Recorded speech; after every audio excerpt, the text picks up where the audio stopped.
Olá, neste episódio do Coopert Biotalks vamos falar sobre o clima, que pauta de fato o dia a dia do nosso produtor rural. Bom, então para a gente falar sobre as tendências, 24, 25, safra já está aí, já está batendo, a gente quer saber se vamos ter um laninha, se ele vem forte, se ele vem fraco, se deve ter neutralidade, o que deve acontecer, pelo menos um prognóstico, né, uma estimativa. A gente traz aqui então a especialista no assunto meteorologista, Nadiara Pereira. Seja muito bem-vinda, Nadiara.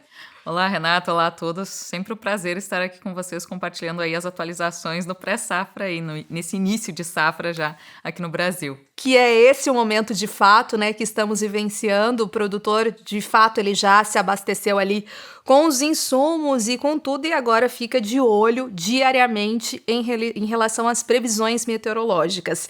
Então, quais são as últimas atualizações do NOAA que a gente toma como referência, né, desse organismo que realmente traz aí as previsões mais pontuais e que acaba que todo mundo se baseia o que o NOAA disse, então, na mais recente projeção para a gente dividir aqui com a nossa audiência? Bom, o que a gente vem acompanhando aí mês a mês é um risco cada vez menor aí de um fenômeno laninha tão forte e tão impactante como vinha sendo esperado no primeiro semestre. Acho que todo mundo está acompanhando aí atento, né, as projeções. Muito se falou sobre um laninha para o segundo semestre de 2024.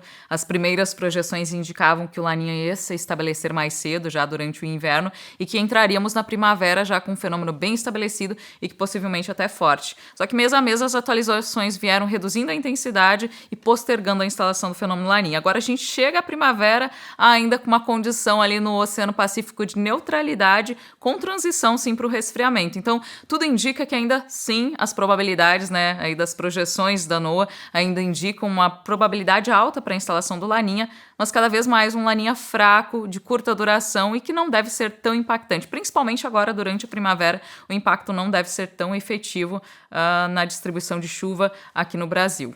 A gente fala desse fenômeno e que muitos, principalmente do Sul, conhecem muito, né? Porque sofreram aí em safras recentes, que foram 3 consecutivas, depois El Ninho e agora retorno do Laninha. Por isso também essa questão, essa proeminência, será que vai ter aquela seca que realmente devastou ali as lavouras? O que está indicando, então, por exemplo, especialmente para o Sul e para as regiões produtoras, e aí a gente inclui região centro-oeste do país, também centro-sul, explica para nós. Bom, com essa redução da intensidade do fenômeno Laninha e também atraso na instalação dele em relação às projeções anteriores, diminui cada vez mais esse risco de uma forte estiagem no sul do Brasil. A gente não deve ter aí uma regularidade total durante a temporada de chuvas, durante a temporada primavera e verão, mas reduziu muito o risco de estiagem. As primeiras projeções que indicavam um Laninha forte, bem estabelecido na primavera, vinham dando risco grande aí de estiagem para o sul, para a Argentina, para todas as áreas mais ao sul da América do Sul. Agora a gente observa ali certa irregularidade, mas nenhum sinal muito forte de estiagem. Então, os modelos indicam boas condições de umidade, sim, para o plantio aí da safra-verão no sul do Brasil. Paraná, São Paulo, Mato Grosso do Sul, a chuva já retornando um pouco mais cedo, então com menor risco também de atraso no estabelecimento das chuvas. E à medida que a gente vai avançando um pouquinho mais para norte, aí a chuva deve se estabelecer um pouco mais tarde. Mas ainda assim reduziu também muito o risco de um grande atraso no estabelecimento das chuvas. Havia uma grande preocupação que a primavera ia ser bastante seca no Brasil central. Agora os modelos vêm melhorando um pouco mais esse cenário, indicando que em algumas áreas ali entre o sudeste e centro-oeste a chuva já deve começar a dar sinais de retorno na virada de setembro para outubro. Não é o cenário ideal, não vai chover ainda bem em setembro, aquela chuva agrícola para encharcar o solo para o início do plantio, mas as projeções estão melhorando cada vez mais, indicando um retorno da chuva já entre o finalzinho de setembro, outubro, e outubro aumentando gradualmente, já garantindo uma condição melhor de umidade entre o sudeste e centro-oeste. Então, os cenários estão melhorando com esse enfraquecimento do Laninha e também uma redução aí da chance dele ser um fenômeno forte e prolongado, né? Então, a gente pode colocar aqui que, de fato, a gente pode sim ter um atraso nessa implantação aí da safra 24/25 de soja, porém não tão intensiva quanto estava previsto anteriormente. Exatamente. E aí isso também demonstra que o produtor, claro, semanalmente ele tem que ficar atento porque saem essas novas projeções e a gente não pode estabelecer ali, bom, saiu na mais recente então a regularidade da chuva, então um período após o vazio sanitário que é de implantação vai ser mais regular, então a gente não pode tomar nada como 100% certeza e nem é assim a previsão, né, Najara? Como a gente está num cenário neutro e com tendência de resfriamento, um laninha fraco, não é só o Oceano Pacífico que vai reger, né, todas as condições atmosféricas. Então tem que ficar de olho em oscilações de menor escala que influenciam o clima semana a semana. O Oceano Atlântico também tem um papel muito importante. Ele, por enquanto, está um pouco mais aquecido na costa norte, começando a ficar um pouco mais frio na costa sul. Então ele vai ter uma influência também de liberação de umidade e calor para alimentar os sistemas meteorológicos. Então, é importante acompanhar a previsão de curto prazo, porque ela, esse ano, vai oscilar mais. Vamos ter maiores oscilações, uma distribuição espacial mais regular. Não é aquele padrão bem clássico, como se espera, de um laninha mais seco no sul e mais chuvoso na metade norte. Não, a gente vai observar uma alternância muito grande aí no decorrer dos próximos meses, mas, por enquanto, principalmente pensando em centro-sul da América do Sul, a gente não observa um cenário muito extremo. Não tem mais aquele sinal de uma grande estiagem. A chuva, pelo menos na primavera, os efeitos do fenômeno Laninha não vão ser tão sentidos, então vamos ter boas condições de umidade. E pensando no centro-norte, a grande preocupação é porque, além da chuva voltar mais na forma de pancadas, agora já começando em algumas áreas entre finalzinho de setembro ou outubro, principalmente pensando em Mato Grosso, sul de Goiás, centro-sul de Minas, a gente já vai começar a observar sinais de chuvas na virada aí de setembro para outubro e aumentando gradualmente ao longo de outubro. Mas tem que ter muita atenção na previsão de curto prazo e tem que ter cautela no início do plantio, ali principalmente ter uma reserva hídrica no solo, porque vai fazer muito calor nesse início de primavera. Como o período seco ele se estendeu um pouco mais, a gente vem de um período seco que começou mais cedo em algumas áreas, como Goiás, Minas, Bahia, então estamos com um período seco mais prolongado, mais intenso e muito quente. Essa virada de inverno para primavera vem sendo marcada aí por temperaturas na casa dos 40 graus, muitos dias consecutivos de 40 graus. Então o solo também está com uma temperatura alta. Então é preciso ter um aumento das chuvas significativo e aquela reserva hídrica para iniciar o plantio. Então é importante ter a reserva hídrica e o produtor prestar atenção aí se vai ter chuvas vindo pela frente, né? Se as projeções indicam chuva para garantir aí um bom início de safra. Exatamente. E aí é o que você colocou aqui para a gente também, foram essas condições desse solo também muito seco que a gente observou episódios muito aí trágicos, né, na verdade, que foram as queimadas principalmente no interior de São Paulo. Exatamente, a gente teve uma combinação, já vinha sendo esperado uma temporada muito seca e quente, né? O inverno, apesar de termos algumas ondas de frio agora no final do inverno bastante intensas, mas tivemos muito mais dias quentes do que frios. Então, mês a mês, as temperaturas têm ficado acima da média e principalmente as máximas, né, têm disparado durante as tardes. Então, essa combinação de tempo extremamente seco, com um período seco que maior e temperaturas bem acima da média, foi a combinação aí para deixar pastagens mais secas, solo mais seco e aí culminar num número mais acentuado de queimadas. E ainda estamos em estado de atenção, aí é um fator agravante nesse início de temporada. Certo. Nadiara, você sempre fala que no verão é onde os episódios ali, principalmente do Oceano Pacífico, é onde ficam mais proeminentes. Então, a questão justamente é um ponto bem importante também de desenvolvimento vegetativo da safra 24/25. O que a gente pode esperar para esse período? O período de virada da primavera para o verão é quando tudo indica que o resfriamento no Oceano Pacífico vai estar mais intenso. Então, independente de termos mesmo a classificação do fenômeno Laninha, né, porque alguns modelos indicam que o resfriamento não vai ser tão intenso e persistente para ser classificado como um Laninha, mas independente de termos aí o nome Laninha, vamos ter o resfriamento. Em algum momento ele vai trazer reflexos na distribuição de chuvas e temperaturas aqui no Brasil. E tudo indica que esse pico vai acontecer aí na transição da primavera para o verão.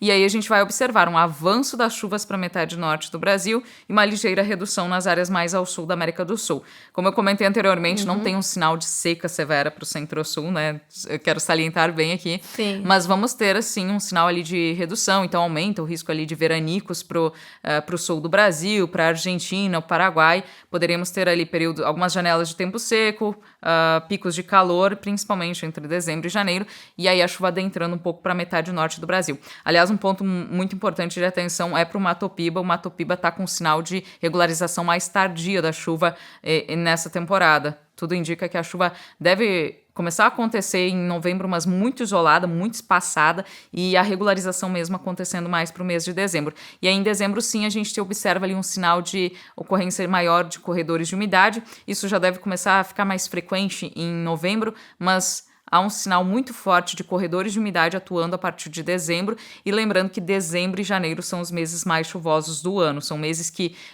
em algumas áreas do centro e norte do Brasil, pensando em Mato Grosso, Goiás, Minas, Cerrado Mineiro, costumam ter médias aí de próximas de 300 milímetros, de 200 a 300 milímetros. Então, pensa um mês que é muito chuvoso, dezembro e janeiro, com um desvio positivo de precipitação. Então, é um ponto de atenção, porque os modelos vêm indicando isso. É claro que a gente ainda pode ter aí mudanças a longo prazo, tudo vai depender mesmo desse resfriamento no Oceano Pacífico, se ele vai se estabelecer um pouco mais efetivo, mas as projeções de longo prazo vêm indicando um forte sinal para a ocorrência aí desses corredores de umidade mais intensos e persistentes a partir de dezembro, no momento que justamente chove mais. E é o momento aí de desenvolvimento, né, das lavouras de soja, um momento crucial que as lavouras precisam de umidade, mas também precisam os períodos de luminosidade. Então, esse momento aí de definição de produtividade, e principalmente depois pensando lá no início da colheita em janeiro, é um momento de atenção, porque existe esse sinal de umidade acima da média, e aí pode impactar bastante a fase final de desenvolvimento das lavouras e o início da colheita aí durante o verão. Então pode ser que até esses picos de umidade eles se estendam um pouco mais e pode vir a afetar ali no início da colheita. Exatamente, porque um dos reflexos do Laninha é a mudança da característica da chuva. Se vocês lembrarem do último verão, com o El Niño deixa a atmosfera muito aquecida, muito instável, e ocorrem essas tempestades que a gente chama de chuva de verão. Pancadas muito fortes, que às vezes vêm na forma de tempestades, trazem transtornos, mas são chuvas mais pontuais e rápidas. O Laninha muda, é diferente a característica da chuva. Então a gente tem chuvas mais homogêneas, normalmente associadas a esses corredores de umidade. E aí traz chuvas mais duradouras, mais prolongadas, e traz um risco maior para a invernada. Então a invernada é mais comum em anos de Laninha.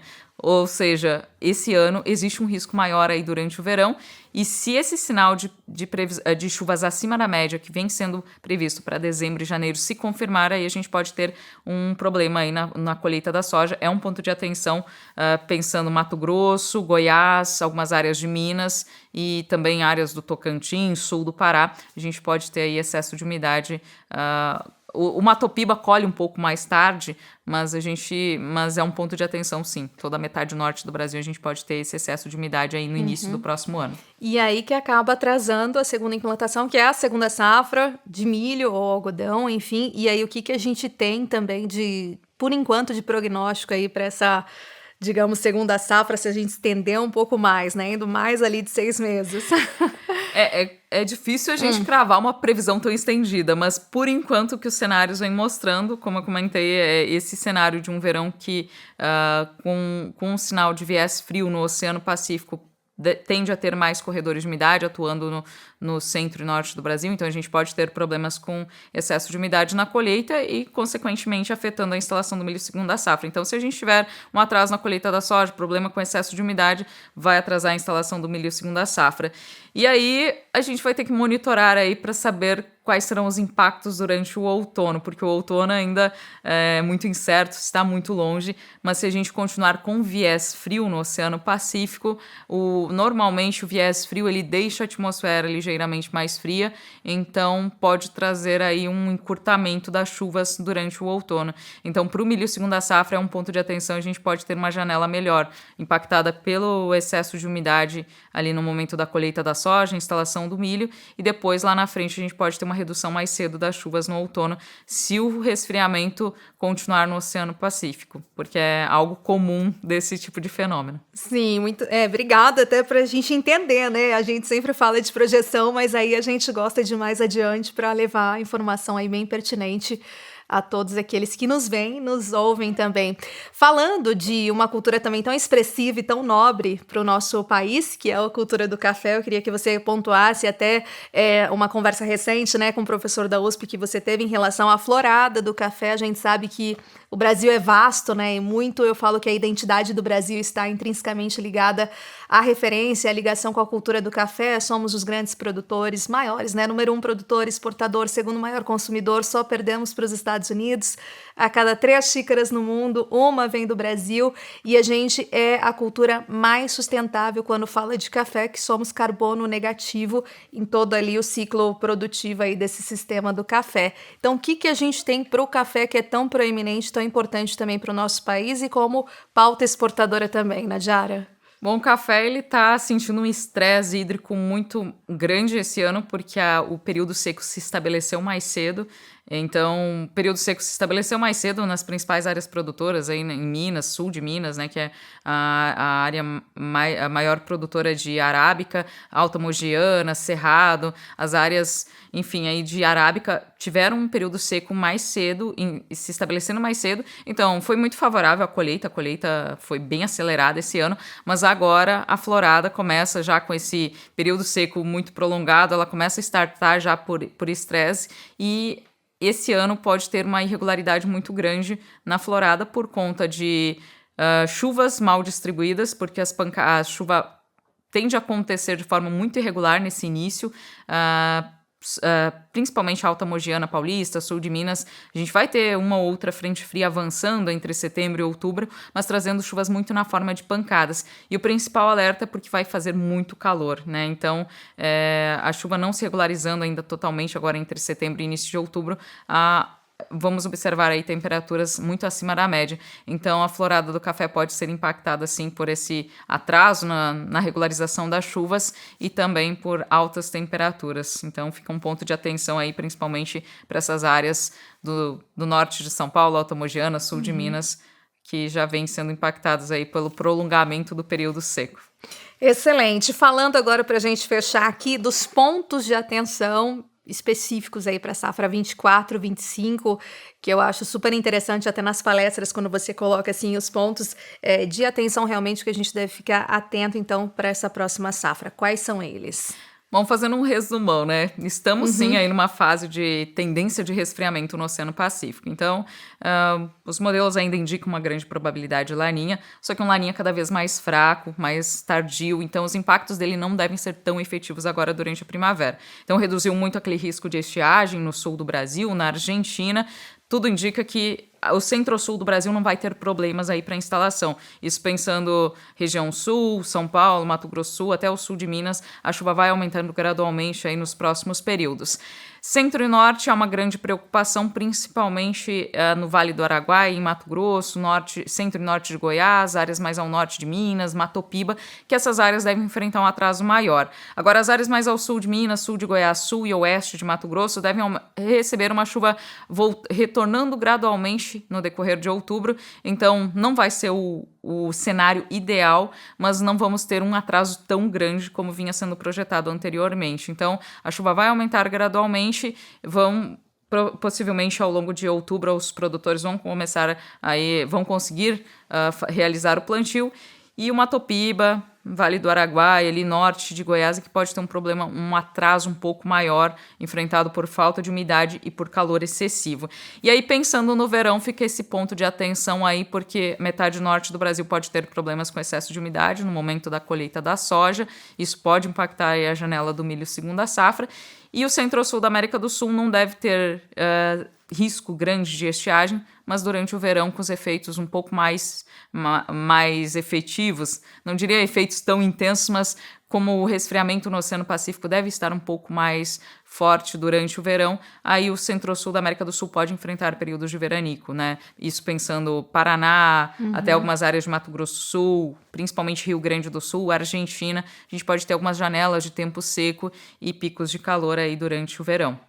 Tá certo, então excelente, obrigada aí pelas explicações e claro, trazendo aí esse dia a dia do clima também na vida dos nossos produtores rurais brasileiros. Muito obrigada, até uma próxima oportunidade e para você que nos viu e nos escutou também, uma excelente safra aí 24 a 25 a todos e até o nosso próximo episódio. Tchau!